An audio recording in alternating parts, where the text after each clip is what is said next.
नमस्कार विद्यार्थी मित्रांनो, ओंकार यूट्यूब चॅनलमध्ये तुमचं स्वागत आहे।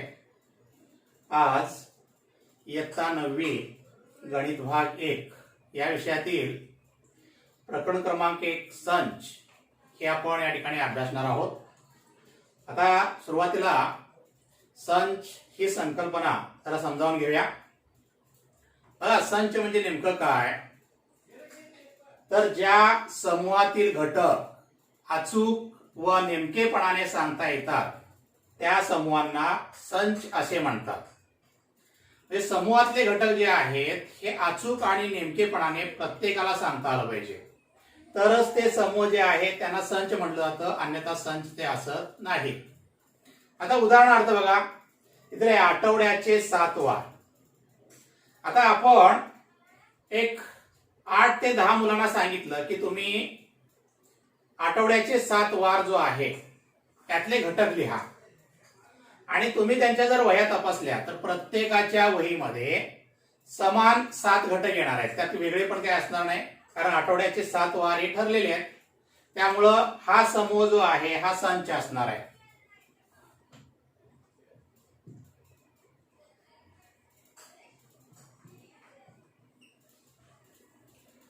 दुसरा बघा, एका वर्षाचे महिने। आता एका वर्षाचे 12 महिने असतात, हे पण ठरलेलं आहे। तुम्ही कुणालाही लिहायला सांगितलं तर हे 12 महिने तेच असणार आहे। क्रम पुढं मागं झाला तरी काही अडचण नाही, पण घटक त्यातले ते 12च्या 12 तेच येणार आहे, त्यामुळे हा सुद्धा संच आहे।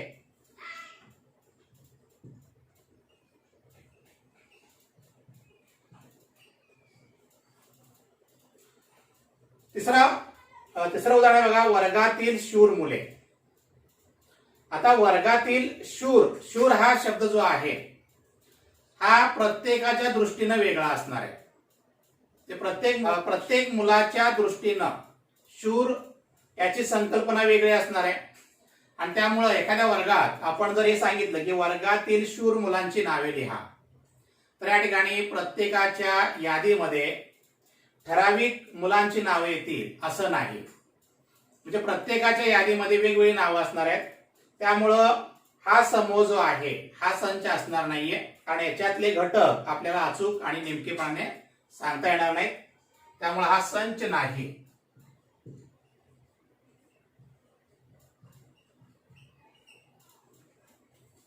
त्यामुळे चौथा उदाहरण बघा, गावातील आनंदी मुले। आता गावातील आनंदी मुले, इथं सुद्धा आनंदी हा शब्द सापेक्ष आहे, म्हणजे प्रत्येक मुलाच्या दृष्टीनं आनंदी मुलं ही वेगवेगळी असणार आहेत। म्हणजे या समूहामध्ये ठराविकच मुलांची नावं असतील असं नाही, त्यामुळं हा सुद्धा समूह जो आहे हा संच असणार नाही।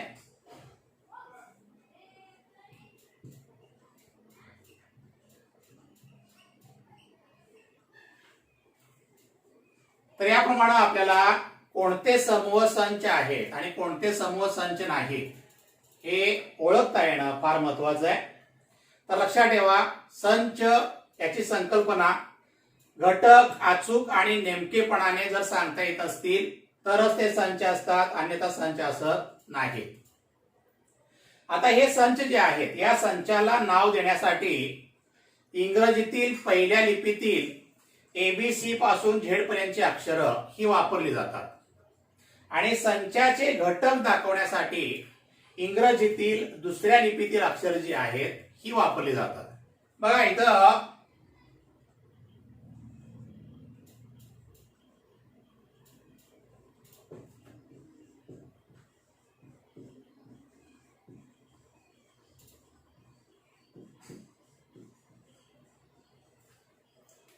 आता हा ए हा ए चा घटक आहे, हे चिन्हामध्ये आपल्याला याप्रमाणे लिहिता येतं।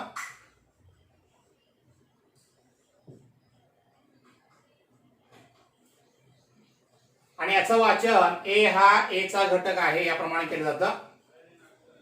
जर ए हा ए चा घटक नसेल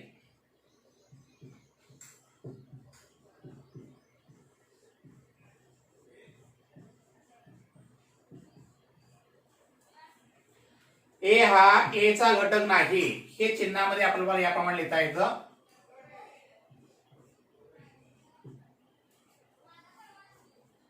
ए हा ए चा घटक नाही.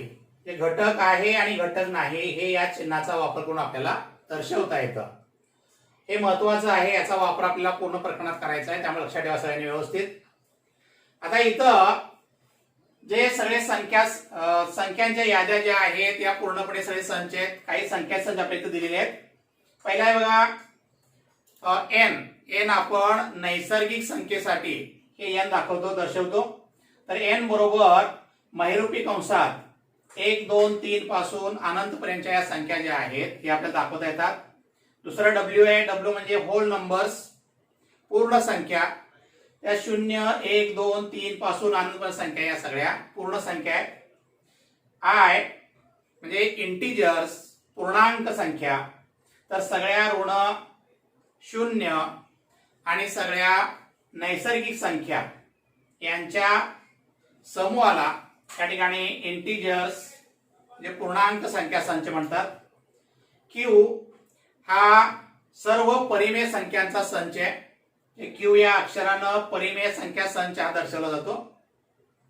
परिमेयमध्ये सगळ्या ज्या संख्या आपण अंश आणि छेद या स्वरूपात लिहू शकतो किंवा ज्या संख्या दशांश स्वरूपात जर लिहिल्या आपण तर त्या संख्या अखंड आवर्ती या स्वरूपात जर येत असतील तर त्या संख्या सगळ्या परिमेय संख्या असतात. आणि आ संख्या संच आर या अक्षरानं दर्शवला जातो. तर या वास्तव संख्येमध्ये या सर्व संख्यांचे संच येते त्यामध्ये येतात. म्हणजे सर्व परिमेय आणि अपरिमेय संख्यांचा संच हा वास्तव संख्या संचामध्ये येतो. बघा, संच लिहिण्याच्या एकूण 2 पद्धती आहेत. पहिली पद्धत आहे यादी पद्धती. आता या यादी पद्धतीमध्ये संचातील सर्व घटक हे महिरूपी कंसामध्ये लिहिले जातात आणि 2 घटकातील फरक दाखवण्यासाठी त्याच्यामध्ये स्वल्पविराम दिला जातो. जसं आता एक उदाहरण आपण बघितलं मगाशी, आठवड्यातील 7 वार.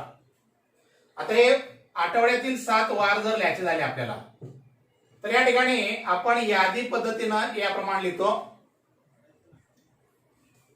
बघा, आठवड्यातील वार याचा आपण संच लिहिलेला आहे.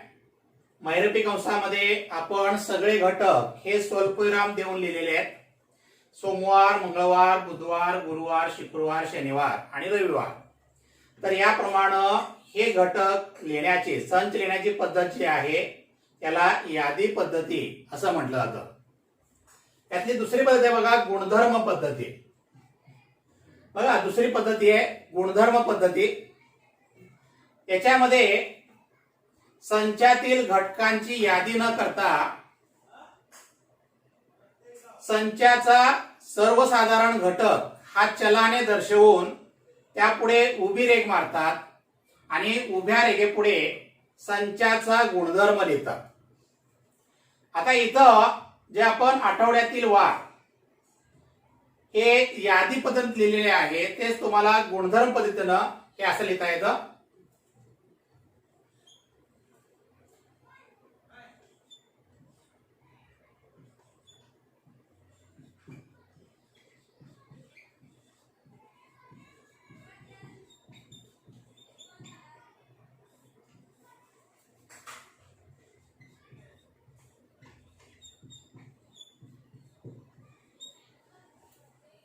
बघा, याप्रमाणे गुणधर्म पद्धतीमध्ये संचाचे सर्व घटक न लिहिता आपण घटकासाठी एक्स हे चल वापरलेलं आहे. आणि हा एक्स कशासाठी आपण वापरलाय तर एक्स हा आठवड्यातील वार आहे. या पद्धतीनं एक्सच्या पुढे उभी रेघ मारून आपण या संचाचा गुणधर्म या ठिकाणी पुढे लिहिला ही तयार होते गुणधर्म पद्धती. पुस्तकामध्ये तुम्हाला काही उदाहरणं ही सोडवून दाखवलेली आहेत, त्याचा तुम्ही अभ्यास करा. त्यानंतर याच्यावर आधारित आपण सराव संच 1.1 हे सोडवणार आहोत. बघा, इथं आपण सराव संच 1.1 सोडवणार आहोत. याच्यामध्ये पहिला प्रश्न आहे बघा, पुढील संच यादी पद्धतीने लिहा. आता आपल्याला एकूण 4 उदाहरणे दिलेली आहेत, हे आपण सोडवूया. पहिला प्रश्न आहे बघा, समपूर्णांक संख्यांचा संच. आता समपूर्णांक संख्यांचा संच आपल्याला लिहायचा आहे. यादी पद्धतीने लिहिताना आपण सर्व घटक हे महिरपी कंसात लिहिणार आहे. आता समपूर्णांक जे आहे ते कुठले येणार बघा, तर 2, 4, 6, 8, 10 या सगळ्या संख्या ज्या आहेत या समपूर्णांक संख्या आहेत. तर याप्रमाणे तुम्हाला हा समपूर्णांक संख्यांचा संच जो आहे तो लिहिता येईल. दुसरा प्रश्न आहे 1 ते 50 मधील सममूळ संख्यांचा संच. आता सुरुवातीला आपण मूळ संख्या म्हणजे काय हे तुम्हाला माहित असणं गरजेचं आहे. तर ज्या संख्यांना 1 आणि ती स्वतः संख्या या व्यतिरिक्त अवयव नसतात त्या संख्यांना आपण मूळ संख्या म्हणतो. मग आता याच्यामध्ये आपल्याला सममूळ संख्यांचा संच लिहायचा आहे. मूळ संख्या लिहायच्या झाल्या तर त्याप्रमाणे असतात. पहिली मूळ संख्या जी आहे ती 2 आहे, नंतर 3, 5, 7, 11, 13 अशा या मूळ संख्या तयार होत जातात. बघा पहिली मूळ संख्या 2 आहे, त्यानंतर हे 3, 5, 7, 11, 13. आता इथून पुढे संख्या ज्या आहेत या सगळ्या विषम संख्या आहेत. 2 ही एकच संख्या सम आहे. तर हे लक्षात ठेवा की 2 ही एकच समसंख्या मूळ आहे. इतर सर्व मूळ संख्या या विषम संख्या असतात. त्यामुळं 1 ते 50 मधील सममूळ संख्या जी आहे ती फक्त एकच असणार आहे, ती म्हणजे 2. तर याप्रमाणे तुम्हाला 1 ते 50 मधील सममूळ संख्यांचा संच जो आहे तो लिहिता येतो. सर्व ऋण पूर्णांक संख्यांचा संच. आता ऋण पूर्णांक जे आहे त्या संख्या याप्रमाणे येतील: -1, -2, -3 यापासून अनंत पर्यंतच्या संख्या सगळ्या ज्या आहेत या सगळ्या ऋण पूर्णांक संख्या आहेत. आणि चौथा प्रश्न आहे बघा, संगीतातील 7 मूळ स्वरांचा संच. आता संगीतातील 7 मूळ स्वर जे आहेत त्यांचा संच तुम्हाला लिहायचा आहे. तर इथे सा, रे,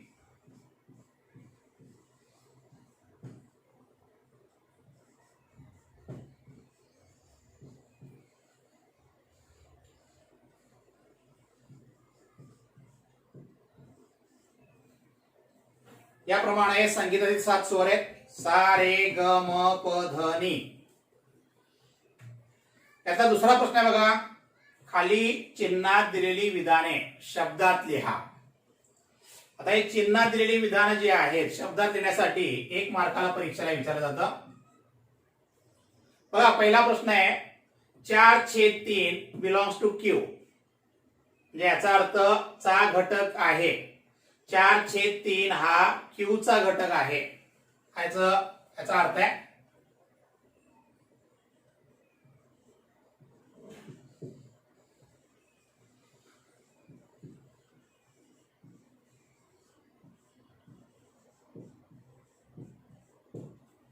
4/3 हा क्यू चा घटक आहे. दुसरा आहे बघा, -2 हा नैसर्गिक संख्येचा घटक नाही. याप्रमाणे याचं वाचन करता येईल आपल्याला. -2 हा नैसर्गिक संख्या संचाचा घटक नाही. तिसरा आहे बघा, गुणधर्म पद्धतीने आपल्याला हा संच दिलेला आहे. हे शब्द आपल्याला असले आहेत. संच पी चे घटक पी असे आहेत की पी ही विषम संख्या आहे. तर याप्रमाणे तुम्हाला हे शब्दामध्ये येण्यासाठी परीक्षेला 1 मार्काला हा प्रश्न विचारला जातो. बघा तिसरा प्रश्न आहे, कोणतेही 2 संच यादी पद्धतीने आणि गुणधर्म पद्धतीने लिहा. आता हा प्रश्न तुम्ही स्वतः सोडवायचा आहे. तुम्हाला जे बघा हा चौथा प्रश्न आहे, खालील संच यादी पद्धतीने लिहा. त्यातलं पहिलं उदाहरण दिलेलं आहे, भारतीय सौर वर्षातील सर्व महिन्यांचा संच. हा संच आपल्याला यादी पद्धतीने लिहायचा आहे. आता भारतीय सौर वर्षातील महिने जे आहेत हे आपल्या ठिकाणी पाठ पाहिजेत, तर तुम्हाला हा संच यादी पद्धतीने लिहिता येईल. तर आपण हा संच बघा इथं लिहूया.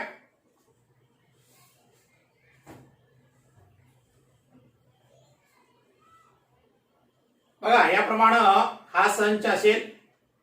भारतीय सौर वर्षातील सर्व महिन्यांचा संच चैत्र, वैशाख, ज्येष्ठ, आषाढ, श्रावण, भाद्रपद, अश्विन, कार्तिक, अग्रहायण, पौष, माघ, फाल्गुन असे एकूण हे 12 महिने आहेत भारतीय सौर वर्षातील. बघा दुसरा प्रश्न आहे, कॉम्प्लिमेंट या शब्दातील अक्षरांचा संच. आता आपल्याला याच्यातील सगळे अक्षर जी आहेत ही यादी पद्धतीने लिहायची आहेत. आता यादी पद्धतीने बघा, एक अक्षर जे आहे हे या शब्दामध्ये किती वेळा जरी आला असेल तर ते आपण संच लिहिताना एकदाच लिहिणार आहे. जसं आता हे ई या ठिकाणी दोनदा आलेलं आहे तर ते आपण एकदाच लिहिणार आहे. एम दोनदा आहे ते पण आपण एकदाच लिहिणार आहे. बघा इथे लिहूया आपण हे. आपल्याला संच यादी पद्धतीने महिरपी कंस काढायचा आहे.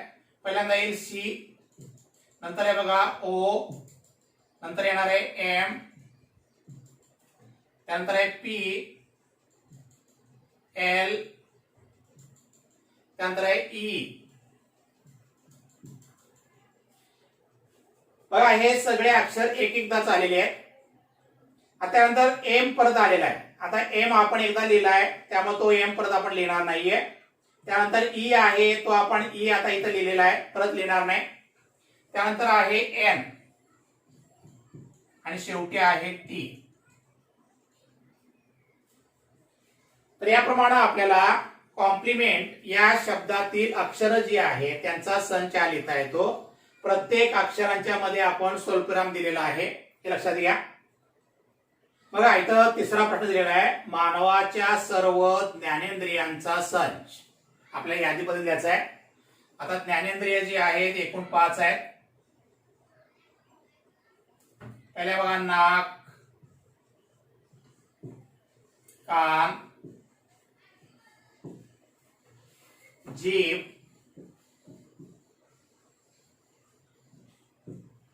डोळे,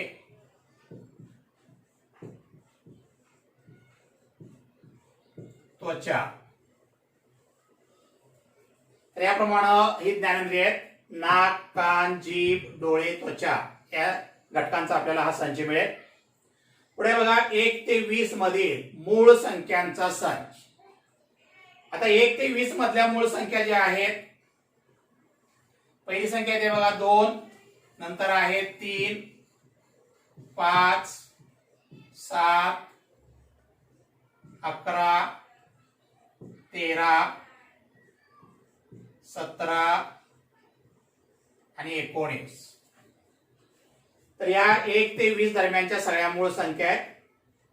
पहिली संख्या 2 येते, 3, 5, 7, आता 9 इथं मूळ नाहीये कारण त्याला 2 पेक्षा जास्त अवयव आहेत. 11, 13, 17 आणि 19. तर या सगळ्या 1 ते 20 च्या दरम्यानच्या मूळ संख्या आहेत. आणि पृथ्वीवरचे खंड जे आहेत बघा एकूण 7 खंड आहेत. बघा पृथ्वीवरील खंडांचा संच. पृथ्वीवर एकूण 7 खंड आहेत. या 7 खंडांचा आपल्याला संच लिहायचा आहे. पहिला आहे बघा आपला खंड आशिया,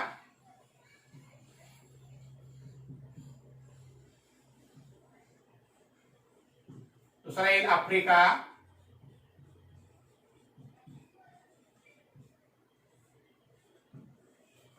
तिसरा आहे युरोप, नंतर ऑस्ट्रेलिया,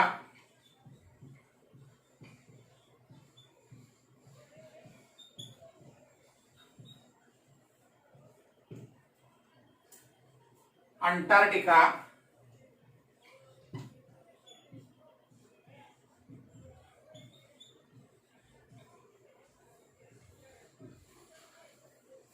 दक्षिण अमेरिका,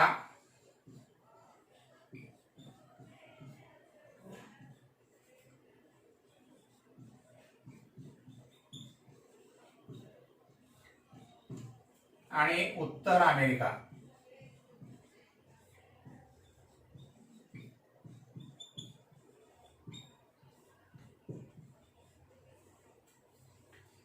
याप्रमाणे आपल्याला पृथ्वीवरील खंडांचा संच हा लिहिता येईल. तर याप्रमाणे तुम्हाला परीक्षेला ही उदाहरणं 1 ते 2 मार्काला परीक्षेला विचारले जातात. नीट समजावून घ्या. याचा पुढचा एक प्रश्न आहे 5वा, तो आपण बघूया. बघा 5वा प्रश्न या ठिकाणी आपण सोडवत आहोत. खालील संच गुणधर्म पद्धतीने लिहा. आता या ठिकाणी काही उदाहरणे आपल्याला दिलेली आहेत, हे आपल्याला गुणधर्म पद्धतीने लिहायची आहे. तर पहिला संच आहे बघा, 1 पासून 100 पर्यंतच्या या पूर्ण वर्ग संख्यांचा संच आपल्याला दिलेला आहे. आता हा जर गुणधर्म पद्धतीने लिहायचा झाला तर काय करता येईल बघा आपल्याला.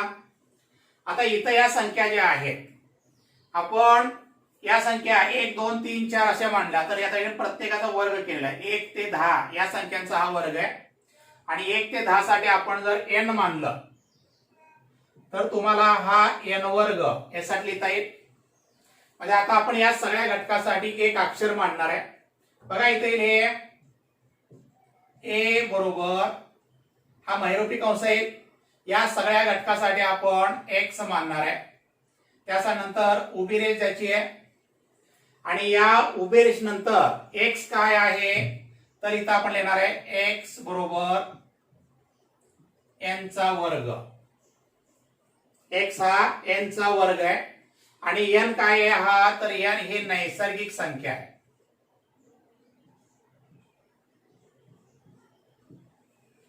n हे सगळे नैसर्गिक संख्येचे घटक आहेत. आणि n कसा आहे हा तर हा 10 पेक्षा लहान किंवा 10 पर्यंतच्या संख्यांचा हा संच आहे. तर याप्रमाणे तुम्हाला हा संच गुणधर्म पद्धत लिहिता येईल. ए संच एचं नाव आहे बरोबर. या सगळ्यासाठी आपण अक्षर मानलं x. x काय आहे तर x हा नैसर्गिक संख्या n चा वर्ग आहे. x बरोबर n चा वर्ग. n हा नैसर्गिक संख्येचा घटक आहे आणि n हा 10 पेक्षा लहान किंवा 10 पर्यंतच्या संख्यांचा संच आहे. तर याप्रमाणे तुम्हाला गुणधर्म पद्धतीने हा संच लिहिता येईल. तसंच हा सुद्धा आहे बघा. इथे आपण b बरोबर, आता तुम्हाला इथं काय दिलंय बघा तर या 6च्या पटीतल्या संख्या आहेत. 6 12 18 24 30 36 42 48 हे 6च्या पटीतल्या सगळ्या संख्या आहेत. म्हणजे इथं तुम्हाला हे लिहिता येईल. या सगळ्यासाठी आपण x लिहूया. उभी रेष मारायची आहे. आणि x काय आहे तर x बरोबर 6च्या पटीतल्या संख्या आहेत म्हणून आपण लिहूया 6n. आता n काय आहे तर n हा नैसर्गिक संख्येचा घटक आहे.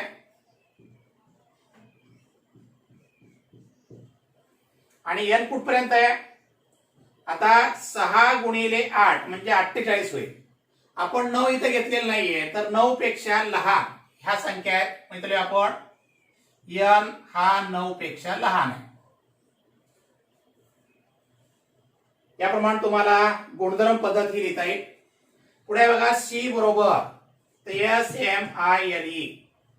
आता हा इथं अक्षरांचा संच दिलेला आहे आणि हे शब्द हा स्माईल आहे. तर तुम्हाला हे सुद्धा असं लिहिता येईल c बरोबर जर आपण y. आणि हे स्माईल काय आहे अक्षर कुठले ही तर y हा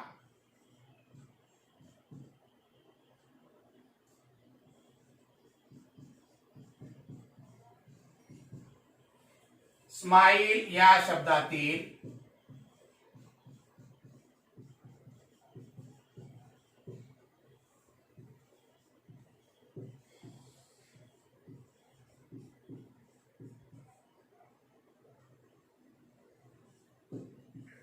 अक्षर आहे. या पद्धतीने आपल्याला कोणतंही उदाहरण जे आहे सगळी यादी पद्धत तुम्हाला दिलेली आहे. आपण हे गुणधर्म पद्धती या ठिकाणी लिहिलेलं आहे.